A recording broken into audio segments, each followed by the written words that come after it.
A warm welcome for Melissa, everybody. So it's a cold night in November, and I am standing in about 3 inches of freezing water at the edge of Pine Creek in Etna. Thank you, Ellen.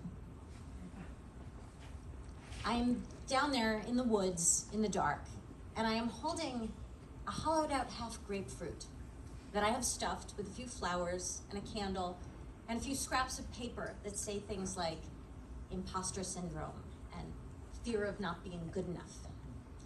Now, for everybody else in Pittsburgh, this is Veterans Day. But for me, and for millions of people in Thailand, this is the life-resetting, psyche-clearing, sacred holiday of Loy Krathong. Now, I love Loy Krathong. When I moved to Thailand, I knew nothing about it, but in the years I lived there, it became my favorite day of the year. It is literally the fresh start holiday.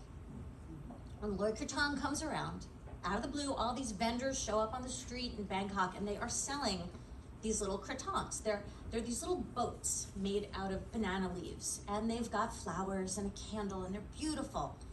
And you buy one, and on the night of the holiday, you and all of your neighbors, like the entire city, turns out. And picture it, it's a beautiful, warm, tropical night. There's stars overhead, and you go out to whatever body of water is by where you live. You go to the big lake in the park, or you go down to the river, and you take a moment and you ask yourself, what am I ready to get rid of? What habits do I have that are totally not serving me? What thoughts just get in my way? And what am I really ready to forgive myself for? And because it's Loy Krathong, you think about that, and maybe you do write some of that down on a little piece of paper and you tuck it into your krathong. And when you're ready, you go over to the edge of the water, you light your candle, you put it down on the water, and you just let it go. And you literally stand there and physically say to the universe, okay, I am done with this. Whether it's the water that devours it or the candle's flame, I'm ready for you to get rid of this for me. And it's amazing, like literally your entire neighborhood has done this on the same night, and the next day, everybody starts fresh. So when I moved back to Pittsburgh, I didn't want to let go of this. I had found this and spent years doing it, and I was not gonna stop. The challenge, as you could probably imagine, is that in Pittsburgh, generally, there is not a day in November where you suddenly find people on the street corner selling krathongs, and they don't sell banana leaves at Giant Eagle, so it's hard to make your own. So the first year I was back here, I figured I had to improvise. I had to find a way to MacGyver my own krathong. So I went to Giant Eagle, and I looked around in the produce department, and I'm searching for something that will float like a boat, and I see this big grapefruit.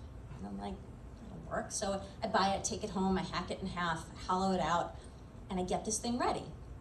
And I knew, because one of my kids had played baseball at this little field in Etna, that behind this field, there's this long little dirt path that goes down to the creek.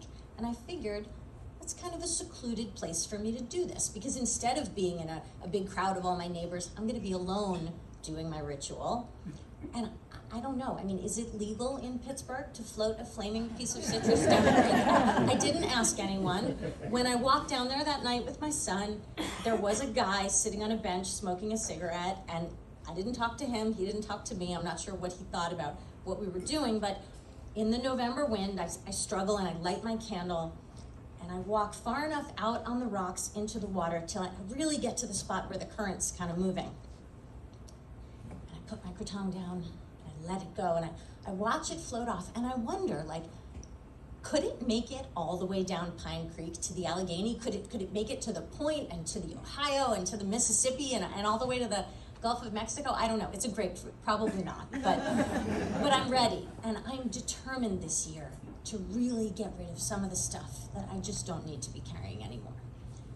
So I went home feeling so much lighter, and I don't know, does this ritual actually have some kind of sacred significance? Does it do something? Or, I don't know, maybe it doesn't even matter, because what I think it's about is it's like an act of hope and an act of faith. You go out there once a year and you say to yourself, I am ready to get a little better. I am ready to move on from this stuff. And I am gonna go out into nature, and I'm gonna put a little hope out into the universe, and I'm gonna see what happens. So for as long as I live in Pittsburgh, if any of you guys are interested, you will find me out in the woods in Etna on a November night.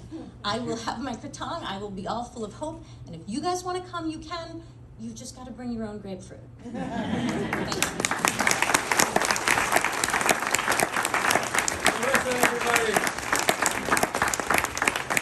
Anyone out in the woods in Etna is full of hope in November. Let's just be clear. There's nothing else to be full of. That's such a beautiful tradition. I'm Jewish, and we have we honestly, this isn't a joke. There's something similar like on Yom Kippur. It's like the Day of Atonement, and I think I have this right. Like you throw breadcrumbs into the water. The breadcrumbs representing your sins to go away. So it's a very similar kind of thing. And it's also similar in that you get to go to Giant Eagle and look for your culture's stuff, and they don't have any of it.